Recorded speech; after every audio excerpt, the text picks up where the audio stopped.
الحمد لله وكفى وسلام على عباده الذين اصطفى أما بعد فأعوذ بالله من الشيطان الرجيم بسم الله الرحمن الرحيم يا أيها الذين آمنوا لا تدخلوا بيوتا غير بيوتكم حتى تستأنسوا وتسلموا على أهلها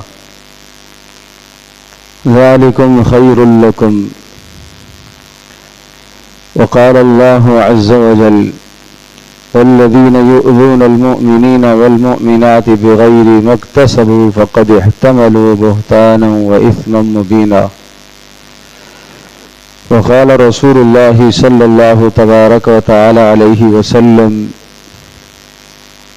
المسلم من سلم المسلمون من لسانه ويده أو كما قال عليه الصلاة والسلام رواه البخاري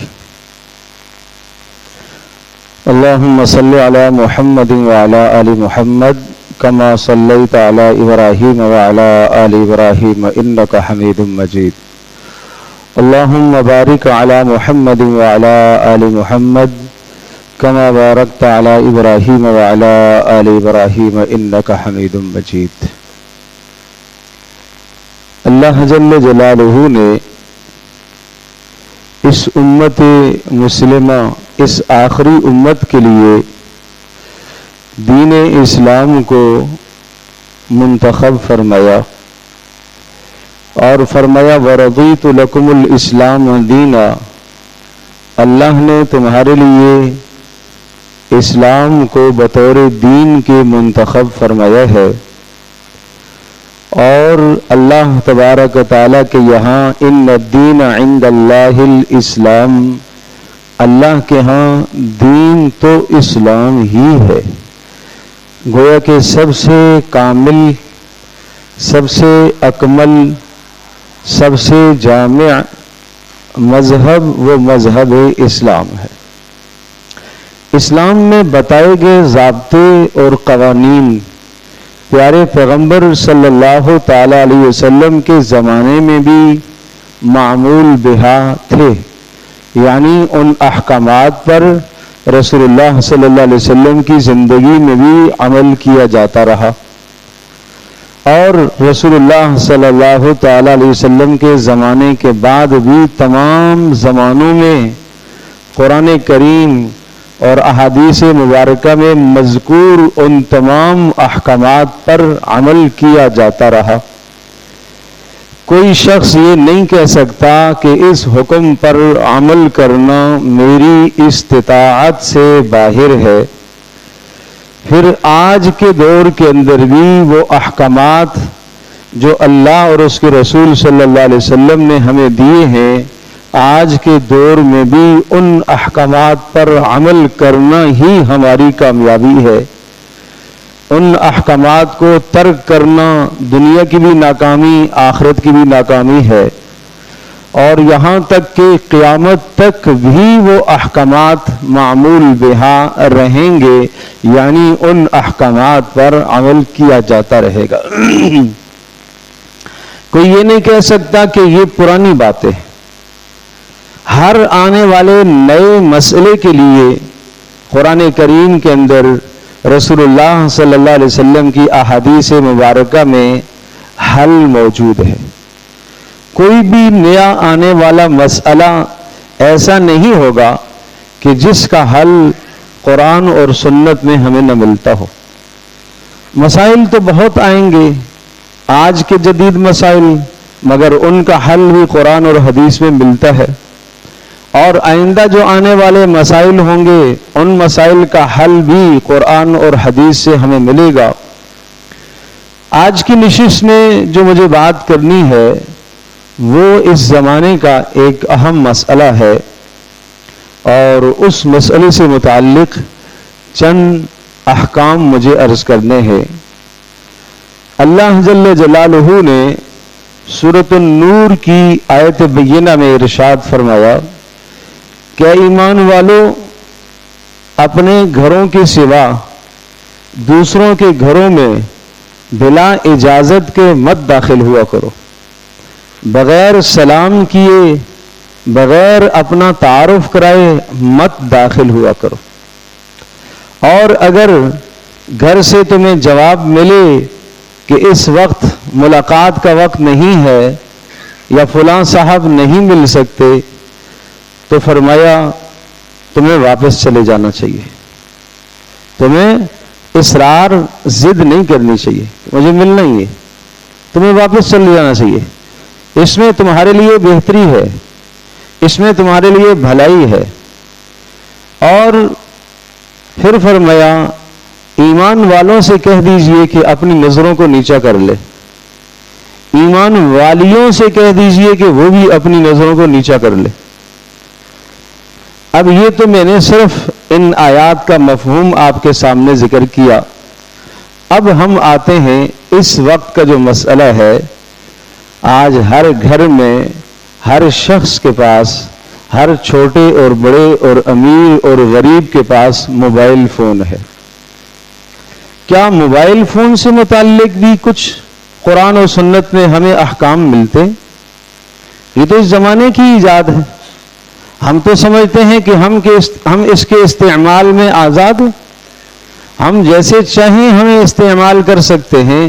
نہیں میرے عزیز دوستوں اور بزرگوں, قرآن کریم میں اور رسول اللہ صلی اللہ علیہ وسلم کی احادیث مبارکہ میں اس نئے مسئلے کا بھی حل موجود ہے اور اس کے آداب ہیں. چنانچہ رسول اللہ صلی اللہ علیہ وسلم کی اس حدیث کو آپ لیں, المسلم من سلم المسلمون من لسانہ و یدہ. مسلمان وہی ہے کہ جس کی زبان سے اور جس کے ہاتھوں سے دوسرے مسلمان محفوظ ہو جائیں, جس کی زبان کی تکلیف سے اور ہاتھوں کی تکلیف سے دوسرے مسلمان محفوظ ہو جائیں. تو اب اس حدیث کو مد نظر رکھتے ہوئے یہ ضابطہ اور اصول نکل آیا کہ کسی آدمی کے گھر میں ہم ایسے وقت میں نہ جائیں جس وقت میں وہ آرام کر رہا ہو, جس وقت میں وہ مشغول ہو, اپنی عبادت میں مشغول ہو, آرام میں مشغول ہو, یا کوئی گھر کی کسی اور ضرورت میں وہ مشغول ہو. ایسے وقت میں اس کے گھر پر ہمیں دستک نہیں دینی چاہیے. جب اس کے گھر پر اس وقت میں دستک نہیں دینی چاہیے, ہمارا مقصد اس سے ملاقات ہے اور اس کے سامنے اپنی کوئی بات رکھنی ہے یا اس سے ہم نے کوئی بات لینی ہے. بالکل اسی طرح سے کال کرنے کا بھی مقصد یہی ہوتا ہے, دوسرے سے کچھ بات پوچھنی ہے یا دوسرے کو کوئی بات بتانی ہے. تو پھر ہمیں یہ چاہیے کہ ہم ایسے وقت کا انتخاب کریں کہ دوسرے کی عبادت کا وقت نہ ہو, دوسرے کی راحت اور آرام کا وقت نہ ہو اور دوسرے کی مشغولیت کا وقت نہ ہو. اگر ہم نے کسی مسلمان کو ایسے وقت میں فون ملایا کہ وہ مسجد میں نماز میں کھڑا ہے تو اس کی جب گھنٹی بجی وہ تو ہے ہی گناہگار, لیکن جو فون ملانے والا بھی ہے یقیناً وہ بھی مسلمان کو تکلیف دے رہا ہے. یہ ہے ایذائے مسلم. اس ایذا سے اپنے آپ کو بچانا چاہیے. کسی کے آرام کا وقت ہو گیا ہے تو اب آرام کے وقت میں ہم اگر اس کے گھر جائیں تو اسے ناگوار ہوگا. اسی طرح سے کسی کے آرام کے وقت میں اگر ہم اس کا فون ملاتے ہیں اور کال کرتے ہیں اور مسلسل ہم اس کو گھنٹیاں دے رہے ہیں تو اس کا مطلب یہ ہے کہ ہم اپنے مسلمان بھائی کو اذیت دے رہے ہیں. قرآن کریم نے ارشاد فرمایا وَإِن قِيلَ لَكُمُ ارْجِعُوا فَارْجِعُوا هُوَ أَزْكَىٰ لَكُمْ, کہ اگر تم گھر میں دستک دی آپ نے اور آپ سے کہا گیا کہ اس وقت ملاقات نہیں ہے, یا دستک 3 مرتبہ حدیث میں بتلایا گیا 3 بار دستک دی ہے اور 3 مرتبہ دستک دینے کے بعد کوئی جواب موصول نہیں ہو رہا, اسی طرح سے 3 گھنٹیوں کے بعد اگر جواب موصول نہیں ہو رہا تو آدمی کو اپنا فون بند کر دینا چاہیے, کال کاٹ دینی چاہیے.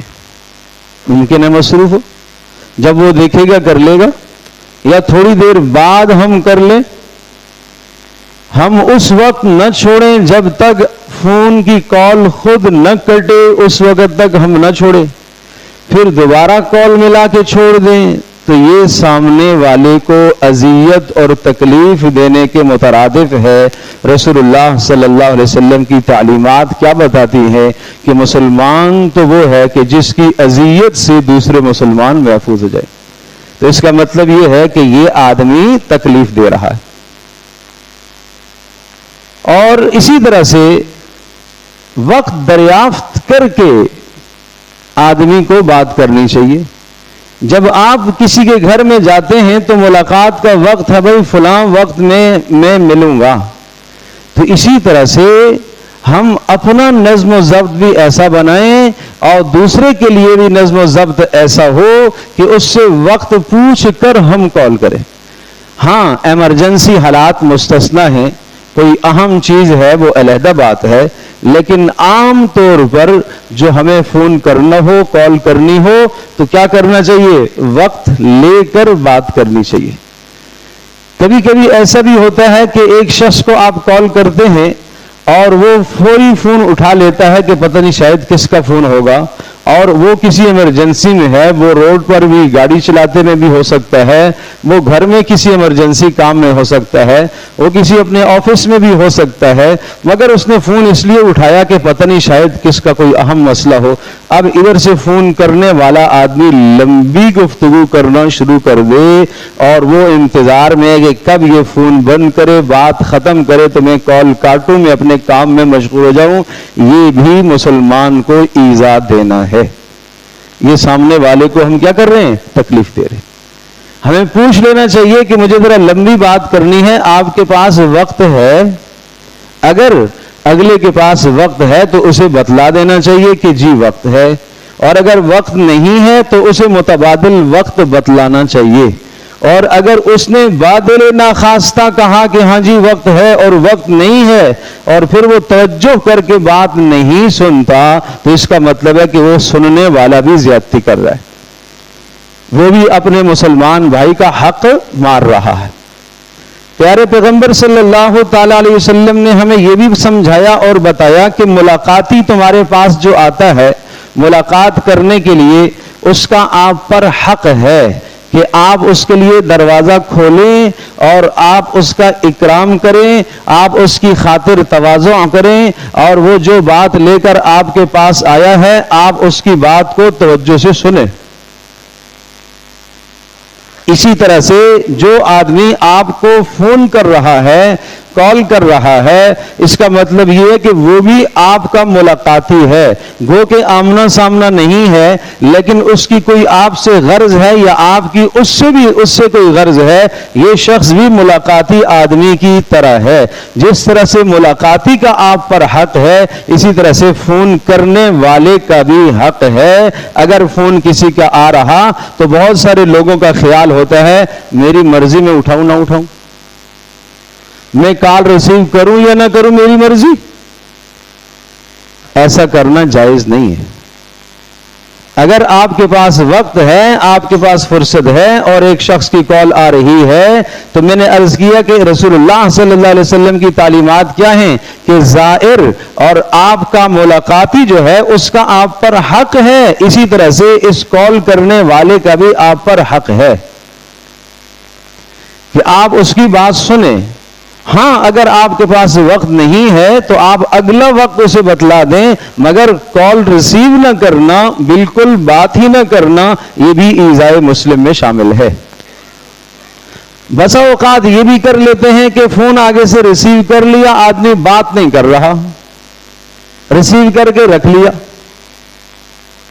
یہ بھی کیا ہے؟ یہ بھی ایذائے مسلم ہے، یہ بھی ایک مسلمان کو اذیت دینے کے مترادف ہے۔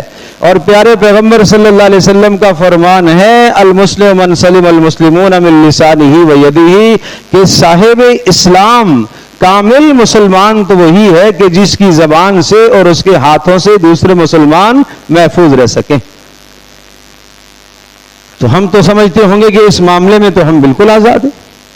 اس معاملے میں کون سے احکام ہیں؟ ایک آدمی موبائل خریدتا ہے، اسے پہلے جاننا چاہیے کہ اس کے استعمال کے کیا طریقے ہیں، اس کے استعمال کے دوسرے والے طریقے تو ہم سمجھتے ہیں اور سمجھنے کی کوشش کرتے ہیں اور دوست و احباب سے پوچھتے ہیں اس میں کیا کیا چیزیں ہیں، اس کو کیسے استعمال کرنا ہے، یہ ایپ کیسے استعمال کرنی ہے، یہ کیسے کرنی، یہ سب پوچھتے ہیں، لیکن اس میں کون سی باتیں ایسی ہیں جن کے کرنے سے اللہ ناراض ہوگا اور کون سی باتیں ایسی ہیں جن کے کرنے سے اللہ کی رضا ہوگی، یہ کبھی ہم نہیں پوچھتے، یہ کبھی نہیں پوچھا ہوگا، جبکہ یہ مسئلہ شرعی ہے۔ ایک چیز آپ کی جیب میں ہر وقت موجود ہے اور آپ اس کے شرعی احکام نہیں جانتے، اس کے استعمال کا طریقہ نہیں جانتے، اس معاملے میں آپ رسول اللہ صلی اللہ علیہ وسلم کی تعلیمات سے ناواقف ہیں، تو پھر مسلمان ہونے کا ناطہ یہ ہے، مسلمان ہونے کا تقاضا یہ ہے کہ رسول اکرم صلی اللہ تعالی علیہ وسلم کی تعلیمات سے مجھے اور آپ کو آشنائی ہونی چاہیے۔ اس قسم کی چیزوں سے مسلمانوں کو اذیت ہوتی ہے، تکلیف ہوتی ہے اور اس سے آدمی کو بچنا چاہیے۔ کبھی کبھی یہ بھی دیکھنے میں آتا ہے، نظر آ رہا ہے کہ مسجد میں ہے اور مسجد ہے عبادت کے لیے، مسجد کا ماحول یکسوئی چاہتا ہے، بیان چل رہا ہے تب بھی یکسوئی چاہیے تاکہ سب ہمتن متوجہ ہو کر ادھر سنیں، نماز باجماعت ہو رہی ہے تب بھی یکسوئی مطلوب ہے تاکہ سب کا دھیان نماز کی طرف لگے، اور اگر سنتوں کا وقت ہے تب بھی یکسوئی چاہیے کہ ہر آدمی اپنی اپنی انفرادی عبادت میں مشغول ہے، اگر ذکر و اذکار اور تلاوت میں مشغول ہیں تو تب بھی ہر آدمی اپنی اپنی عبادت میں مشغول ہے۔ اب اس یکسوئی کے مجمع میں اگر کسی کی کال آ جاتی ہے اور وہ وہاں ہی بات کرنا شروع کر دے تو اس سے پوری کی پوری مسجد کا ماحول متاثر ہوتا ہے۔ یہ بھی کیا ہے؟ یہ بھی ایذائے مسلم ہے۔ یہ نمازی کی نماز کا خیال نہیں رکھ رہا، تلاوت کرنے والے کی تلاوت کا خیال نہیں رکھ رہا، ذکر کرنے والے کے ذکر کا خیال نہیں رکھ رہا، جو لوگ دین کی بات سن رہے، بیان سن رہے، ان کا خیال نہیں رکھ رہا۔ حضرت عمر بن خطاب رضی اللہ تعالی عنہ کے زمانے کی بات ہے، مسجد سے متصل ایک چھوٹا سا کمرہ اور جگہ بنوا دی تھی اور یہ فرمایا کرتے تھے بھائی جس کو بات کرنی ہے وہاں چلا جائے، جس کو کسی سے بات کرنی ہے وہ وہاں چلا جائے، مسجد میں نمازیوں کی نماز کو خراب نہ کرو، نماز کا خشوع نہ متاثر کرو، قرآن پڑھنے والوں کی، تلاوت کرنے والوں کی یکسوئی کو مت متاثر کرو۔ ذکر کر رہا ہے، ایک آدمی دعاؤں میں مشغول ہے اور بڑی یکسوئی کے ساتھ، یہ یکسوئی اس کو نہ گھر میں ملی ہے اور نہ اپنی ملازمت کی جگہ پر ملی ہے، یہ یکسوئی اس کو مسجد کے ماحول میں مل رہی ہے اور وہ اللہ سے لو لگائے بیٹھا ہوا ہے اور اللہ پاک سے مانگ رہا ہے، راز و نیاز کی باتیں کر رہا ہے۔ ایک آدمی درمیان میں زور زور سے باتیں کر رہا ہے فون پر کسی سے، تو اس کی تو توجہ ساری کی ساری غارت ہو گئی نا، اس کی توجہ تو تباہ ہو گئی۔ یہ ایذائے مسلم ہے۔ اور اگر اس سے کہا جائے ارے صاحب تھوڑا سا خیال کر لو، تو آگے سے جواب کیا ملے گا وہ آپ مجھ سے زیادہ بہتر جانتے ہیں، سوائے لڑائی کے اور کیا کچھ نہیں ہے۔ تو میرے عزیز دوستو اور بزرگوں، یہ بھی ایذائے مسلم ہے، ایذائے مسلم ہے، مسلمان کو تکلیف دینا ہے۔ اسی طرح سے اپنی موبائل پر ایسی گھنٹی لگا دینا جس سے مسجد کا ماحول تباہ ہو جائے۔ یکسوئی ہے، باجماعت نماز چل رہی ہے، شاندار قرآن کریم کی تلاوت ہو رہی ہے، سب کا سب مجمع ادھر لگا ہوا ہے، مجھے بتاؤ بیچ میں نحوست والی موسیقی کی آواز بجے تو کتنا بڑا ظلم ہوگا، کتنا بڑا ظلم ہوگا۔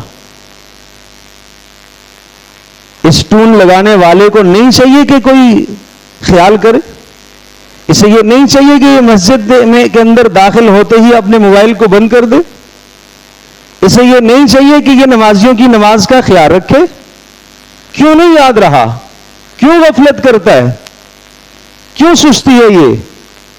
آدمی کسی بادشاہ کے دربار میں جاتا ہے، کسی دنیا دار کے دربار میں جاتا ہے، خدا نہ خواستہ تصور تو کرو اگر وہاں بادشاہ آپ سے ہم کلام ہو، صدر، وزیر اعظم، گورنر آپ سے ہم کلام ہے، اچانک تمہارا فون بجتا ہے تو کیا ہوگا؟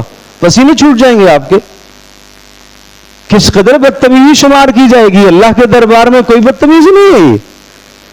اللہ کے دربار میں کوئی سوء ادب نہیں ہے، کوئی یہ بد تہذیبی نہیں ہے. میرے عزیز دوستوں اور بزرگوں، وہ موسیقی کی آواز، وہ گانے کی آواز، جس آواز سے متعلق رسول اللہ صلی اللہ علیہ وسلم فرما رہے ہیں کہ میں ان آلات کو ختم کرنے کے لیے رسول اور نبی بنا کے بھیجا گیا ہوں، اور وہ آواز، وہ نحوست والی آواز مسجد سے اٹھے اور ہمیں پرواہ نہ ہو. یہ سب لاپرواہی ہے. یہ مفت بلا سبب کا گناہ ہے. یہ بلا سبب کا گناہ ہے، بغیر لذت کے یہ گناہ ہے، بدترین گناہ ہے. یہ ایک صاف ستھرا، ایک فرشتوں کا ایک پاکیزہ ماحول ہے، اور اس ماحول کو یہ آدمی متاثر کر رہا. یقیناً ایسے وقت میں نہ تو کال کرنے والے کے لیے جائز ہے کہ وہ نماز کے وقت میں کال کرے، اور نہ اس آدمی کو جائز ہے کہ یہ بغیر موبائل بند کیے یا اس کو خاموش پر کیے بغیر مسجد کے اندر داخل ہو. اس لیے رسول اللہ صلی اللہ تعالی وسلم کی خوبصورت تعلیمات ہیں. پھر اسی طرح سے جب ہم کسی کی کال ریسیو کریں یا کال کرتے ہیں، بات کرتے ہیں، آغاز سلام سے ہونا چاہیے، اختتام سلام سے ہونا چاہیے. یہ رسول اللہ صلی اللہ علیہ وسلم کی تعلیمات ہیں. ہیلو کے بجائے السلام علیکم. رسول اللہ صلی اللہ علیہ وسلم کی تعلیم یہ ہے کہ پہلے سلام پھر کلام. پہلے سلام کرو پھر کلام کرو. تو مجھے یہ بتائیے گا کہ سلام پہلے کرنا چاہیے یا پہلے کوئی اور لفظ بولنا چاہیے؟ سلام کرنا چاہیے. پہلے سلام کرنا چاہیے. اور آیت جو سورہ نور میں کی میں نے پڑھی ہے، اس آیت میں کیا ارشاد فرمایا کہ کسی کے گھر میں داخل ہونے سے پہلے لا تدخلوا بیوتا غیر بیوتکم حتی تستأنسوا وتسلموا علی اہلہا. دو کام ضرور کر لیا کرو، اپنا تعارف کرا لیا کرو، سلام کر لیا کرو. تعارف کرا لیا کرو، سلام کر لیا کرو. تو یہ جو فون پر ہم بات کر رہے ہیں یہ بھی گھر جانے کی ملاقات کی طرح ہے، پہلے بتا چکا. رسول اللہ صلی اللہ علیہ وسلم کے دروازے پر ایک شخص آیا اور اس نے دستک دی. رسول اللہ صلی اللہ علیہ وسلم نے استفسار فرمایا کون؟ اس نے کہا میں. رسول اللہ صلی اللہ علیہ وسلم کو سخت ناگواری ہوئی. میں کیا ہوتا ہے؟ میں تو کوئی نہیں آدمی ہوتا. نام بتاؤ اپنا، تعارف کراؤ اپنا. شکل سامنے ہے نہیں، دیکھ تو رہا نہیں ہوں، بسا اوقات آدمی نہیں پہچان پاتا. تو اس لیے بھائی آدمی کو فوری اپنا تعارف کرانا چاہیے. تعارف کرا کر پھر سلام کر کے پھر بات کا آغاز کرنا چاہیے. یہ رسول اللہ صلی اللہ علیہ وسلم کی تعلیمات ہیں. آج ان تعلیمات کو ہم نے نظر انداز کر دیا تو ہمارا یہ موبائل فون ہر آدمی کے پاس، دیندار کے پاس، نمازی کے پاس، تلاوت کرنے والے کے پاس، تہجد گزار کے پاس. لیکن اس کے احکامات کیا ہیں؟ استعمال کا طریقہ کیا ہے؟ شریعت نے یہاں کیا احکام بتلائے؟ ان احکام کی پاسداری ہم نہیں کر رہے تو تہجد گزار، تلاوت کرنے والا، روزے دار، حج عمرے والا، یہ سب نیکیاں کرنے کے باوجود بھی دنوں میں دسیوں بلکہ سینکڑوں گناہ اپنے اوپر ڈال رہا ہوتا ہے. یہ سب گناہ بے لذت، یہ بلا وجہ کے گناہ ہیں، بلا سبب کے گناہ ہیں. اس لیے ان گناہوں سے بھی اپنے آپ کو خوب بچانا چاہیے. کسی بھی مجلس میں آپ باہر بات کر رہے ہیں، مجلس میں آپ بیٹھے ہیں، مجلس کے آداب ہیں. 3 آدمی بیٹھے ہوئے ہیں تو 2 ایک طرف مشغول ہو جائیں اور تیسرا کنارے پر الگ ہو جائے. رسول اللہ صلی اللہ علیہ وسلم نے اس سے منع فرمایا. کیونکہ تیسرا آدمی ہے اس کے دل میں شیطان خیال ڈالے گا. اب یہ دو آدمی آپس میں بیٹھے ہوئے بات چیت کر رہے ہیں اور ایک آدمی کی کال آ جاتی ہے اور وہ لمبی بات کرنا شروع کر دیتا ہے، تو اس نے اپنے آنے والے ملاقاتی جو پاس بیٹھا ہوا ہے جس سے بات چیت چل رہی تھی گویا کہ اس کا حق مارا، اس نے بھی مارا، اس نے بھی مارا۔ اس کو سوچنا چاہیے کہ میرے پاس آیا ہوا جو ملاقاتی ہے اس کا بھی میرے اوپر حق ہے، اس کے حق کو چھوڑ کر دوسری طرف مشغول ہو گیا، اور تو اب کیا ہوگا؟ دو آدمی الگ مشغول ہو گئے، اس تیسرے کے ذہن میں برے خیال اور وسوسے شیطان ڈالے گا۔ تو رسول اللہ صلی اللہ تعالی علیہ وسلم کی خوبصورت تعلیمات ہیں، ان تعلیمات پر ہمیں عمل کرنا چاہیے۔ اسی طرح سے باہر روڈ پر ہے، گاڑی چلاتے ہوئے بھی فون استعمال کر رہا ہے، اس کو کبھی گناہ تو نہیں سمجھا، اس کو ہم نے کبھی برا نہیں سمجھا، اس کو ہم نے کبھی گناہ نہیں سمجھا، جبکہ یہ بھی غلط ہے، یہ بھی اسلامی تعلیمات کے خلاف ہے۔ ملک کا وہ قانون جو قرآن اور سنت سے متصادم نہ ہو، ٹکراؤ نہ کر رہا ہو، اس قانون کی پاسداری آپ کے ذمے شرعی طور پر لازم اور ضروری ہے، اور خاص طور پر وہ قانون کہ جس قانون پر عمل کرنے کی وجہ سے آپ کی جان کا تحفظ ہے، دوسرے کی جان کا تحفظ ہے، تو اس قانون کی پاسداری کرنا یہ شریعت کا تقاضا ہے۔ اگر اس موقع پر ایک آدمی خلاف قانون چل رہا ہے تو وہ حکومت کا مجرم تو ہے ہی ہے، لیکن اس کے ساتھ ساتھ وہ اللہ کا بھی مجرم ہے۔ خدا نہ خواستہ اسی دوران اگر کوئی حادثہ ہو جائے اور یہ اپنی گفتگو میں محو تھا، مصروف تھا، اور حادثہ کوئی ہو جائے، اس کے ساتھ حادثہ ہو جائے یا سامنے والے کا کوئی نقصان ہو جائے، تو کتنا بڑا گناہ ہے۔ یہ قصدن اور متعمدن اور جان بوجھ کر اس نے سامنے والے کو نقصان پہنچایا ہے یا اپنا اس نے نقصان کیا ہے۔ یہ سہون، یہ خطاً، یہ خطا اور غلطی سے نہیں ہوا، یہ جان بوجھ کر کیا اس نے۔ کیوں قانون کی خلاف ورزی کر رہا ہے؟ تو اس لیے میرے عزیز دوستوں اور بزرگوں، ہمیں بہت اپنے آپ کو سنوارنا ہوگا۔ اس معاشرے کے اندر ہمیں رہتے ہوئے رسول اللہ صلی اللہ علیہ وسلم کی تعلیمات کا، پیارے نبی صلی اللہ تعالی وسلم کی بتلائے ہوئے احکام اور آپ کی شریعت کا ہمیں لحاظ رکھنا ہوگا، تو ہماری یہ دنیا بھی سنورے گی، ہماری آخرت بھی سنورے گی۔ ہم دنیا میں بھی ایک دوسرے سے فائدہ حاصل کر سکیں گے اور دنیا میں بھی ہم محبتیں پھیلا سکیں گے۔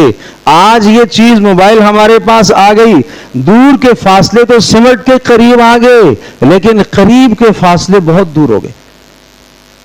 قرابت داریاں ماری گئیں، آج قرابت داریوں کے حقوق ختم ہو گئے۔ اولاد اور ماں باپ کے درمیان میں جو مل بیٹھنا تھا وہ نصیب نہیں ہوتا، بھائیوں کے درمیان میں جو مل بیٹھنا ہوتا تھا وہ نصیب نہیں ہوتا، اور ماں بیٹی کے درمیان میں جو مل بیٹھنا نصیب ہوتا تھا، اور اسی طرح سے پوتوں اور نواسوں کو جو اپنے دادا نانے کے سامنے بیٹھنا نصیب ہوتا تھا اور بڑوں کی نصیحتیں سنا کرتے تھے اور بڑے تربیت کیا کرتے تھے، آج معاشرہ ان چیزوں سے خالی ہو گیا۔ اس لیے کہ جناب نہ بڑے کو فرصت تربیت کرنے کی اور نہ چھوٹے کو فرصت تربیت لینے کی، دونوں کے پاس فرصت نہیں۔ سارا کا سارا وقت لغویات میں صرف ہو رہا ہے، بیکار کاموں میں وقت صرف ہو رہا ہے، ناجائز کاموں میں وقت صرف ہو رہا ہے۔ اور میں نے جو سورہ نور کی آیات پڑھی تھی، ان آیات کے اندر اگلا حکم سوچئے اور پھر آپ اس موبائل کو دیکھیے، وہاں پر کیا ارشاد فرمایا تھا کہ کسی کے گھر میں بغیر اجازت کے اور بغیر مانوس کیے اور بغیر سلام کیے اور بغیر تعارف کیے مت داخل ہوا کرو۔ اس کے بعد اگلا حکم یہ تھا کہ جناب ایمان والوں سے کہیے کہ اپنی نظروں کو نیچا کر دیں۔ تو جب ہم کال کرتے ہیں تو یہاں یہ حکم کیوں نہیں ہم سامنے رکھتے کہ جس سے ہم بات کر رہے ہیں کیا ضرورت کی بات کر رہے ہیں؟ کوئی ناجائز بات تو نہیں ہو رہی ہے، خلاف شرع بات تو نہیں ہو رہی ہے۔ غیبت ہے تو خلاف شرع ہے، چغل خوری ہے تو خلاف شرع ہے، جھوٹ ہے تو خلاف شرع ہے، دھوکہ دے رہا ہے تو خلاف شرع ہے۔ یہ سب کی سب باتیں ہو رہی ہیں۔ اور اسی طرح سے گفتگو کے دوران اگر سامنے کوئی اس قسم کی تصاویر آ رہی ہیں غیر محرم کی تصاویر، تو قل للمؤمنین یغضوا من ابصارہم، ایمان والوں سے کہہ دیجئے کہ اپنی نظروں کو نیچا کر لیں۔ گفتگو کے دوران نہیں، ویسے ہی بیٹھا ہوا ہے اور اس طرح کی نامحرم کی تصویریں سامنے آ جائیں اور غیر شرعی چیزیں اور بے حیائی کے مواقع اس کے سامنے آ رہے اور ان مواقع کے اندر کلک کر کے اندر داخل ہو رہا، تو اس کا مطلب کیا ہوا؟ اس نے شریعت کی پاسداری نہیں کی، اس نے اپنی آنکھوں کو نیچے نہیں جھکایا۔ قیامت کے دن یہ آنکھیں اس کے خلاف گواہ ہوں گی۔ رسول اللہ صلی اللہ علیہ وسلم نے فرمایا ان لعینیک علیک حقا، آنکھوں کا بھی تمہارے اوپر حق ہے۔ آنکھوں کا حق کیا ہے کہ ان مبارک آنکھوں سے اللہ کا قرآن دیکھا جائے، ان آنکھوں کا حق یہ ہے کہ ماں باپ کی زیارت کی جائے، ان آنکھوں کا حق یہ ہے کہ نیک لوگوں سے ملاقات کی جائے، ان آنکھوں کا حق یہ ہے کہ دینداری کی باتوں کو پڑھا جائے، سیکھا جائے، سمجھا جائے، یہ ان آنکھوں کا حق ہے، اور ایک حد تک ان سے فائدہ اٹھایا جائے اور پھر ان آنکھوں کو بھی آرام کا موقع دیا جائے۔ ہر وقت اسکرین کے سامنے، اسکرین آنکھوں کے سامنے ہو تو اس کا مطلب یہ ہوا کہ آنکھوں کا حق نہیں ادا ہو رہا، آنکھوں کا حق نہیں ادا ہو رہا، جس سے اپنی صحت بھی متاثر، اپنا ایمان بھی متاثر، جان بھی متاثر، اذیت مسلم بھی، ایذائے مسلم بھی۔ تو رسول اللہ صلی اللہ تعالی وسلم کی تعلیم کیا ہے؟ المسلم من سلم المسلمون من لسانہ و یدہ، مسلمان تو وہی ہے کہ جس کی زبان سے اور جس کے ہاتھوں سے دوسرے مسلمان محفوظ ہو جائے۔ تو آئیے ہم اس بات کا عزم کریں۔ میں نے عرض کیا کہ کال کرنے کا جو وقت ہے، ہم کسی کی مشغولی کے وقت نہ کال کریں، اس لیے کہ یہ ایذائے مسلم ہے۔ اسی طرح سے وقت دریافت کر کے کال کریں، بغیر وقت کے کال نہ کریں، اس لیے کہ یہ بھی ایذائے مسلم ہے۔ طویل بات کرنی ہو تو وقت معلوم کر لیں، وقت معلوم نہ کرنا یہ بھی ایذائے مسلم ہے۔ 3 بار سے زیادہ گھنٹی بج رہی ہے اور مسلسل اس کی کالوں پر کالیں ملا رہا ہے اور اگلا نہیں اٹھا رہا، یہ بھی ایذائے مسلم ہے۔ اور اسی طرح سے اگر کوئی آدمی ہماری کال کاٹ دیتا ہے تو پھر ہمیں نہیں ملانی چاہیے۔ کال کاٹنے کے بعد جو آدمی ملا رہا تو گویا کہ یہ بھی ایذائے مسلم کر رہا ہے۔ اور اگر آپ کے پاس فرصت اور وقت ہے لیکن آپ کہہ رہے مجھے کال نہیں اٹھانی، آپ کا نہ اٹھانا یہ ایک ملاقاتی آپ کے پاس آ رہا، گویا کہ آپ اس کو وقت نہیں دے رہے، آپ اس کو نہیں مل رہے، یہ بھی ایذائے مسلم ہے۔ اسی طرح سے مجلس میں بلند آواز سے گفتگو کرنا یہ بھی ایذائے مسلم ہے۔ اور مسجد کے ماحول کو خراب کرنا، خاموشی اور یکسوئی والے ماحول کو، اور اسی طرح سے تلاوت اور ذکر اور عبادات کے ماحول کو خراب کرنا یہ بھی ایذائے مسلم ہے، اس کا بھی خیال رکھا جائے۔ اور آداب میں سے یہ ہے کہ بات سے پہلے سلام سے آغاز کیا جائے، اور یہ بھی بات شامل ہے، ایذائے مسلم ہے کہ کسی دوسرے کا فون موبائل بغیر اس کی اجازت کے استعمال کرنا جائز نہیں ہے۔ خاص طور پر وہ افراد جو سرکاری دفاتر میں کام کر رہے ہوتے ہیں اور وہ سرکاری فون کو اپنا ذاتی سمجھ کر ذاتی کالوں کے لیے استعمال کرتے ہیں، ایسا کرنا جائز نہیں ہے، یہ عند اللہ مجرم ہے، یہ اللہ کے ہاں پوچھے جائیں گے۔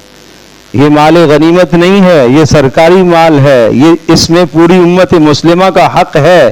اور اسی طرح سے کبھی کبھی فون کرنے والا آواز بدل کر سامنے والے کو دھوکہ دینے کی کوشش کر رہا ہے، یہ بھی ایذائے مسلم ہے، اس سے بھی اس کو بچنا چاہیے، اس سے بھی بچنا ضروری ہے، اس سے بھی بچنا ضروری ہے۔ تو یہ رسول اللہ صلی اللہ تعالی علیہ وسلم کی بتلائی ہوئی تعلیمات ہیں، ان تعلیمات پر ہم عمل کریں گے تو ہماری دنیا بھی انشاءاللہ سنورے گی، ہماری آخرت بھی سنورے گی۔ اللہ تبارک و تعالی مجھے بھی، آپ کو، ہم سب کا عمل کی توفیق عطا فرمائے۔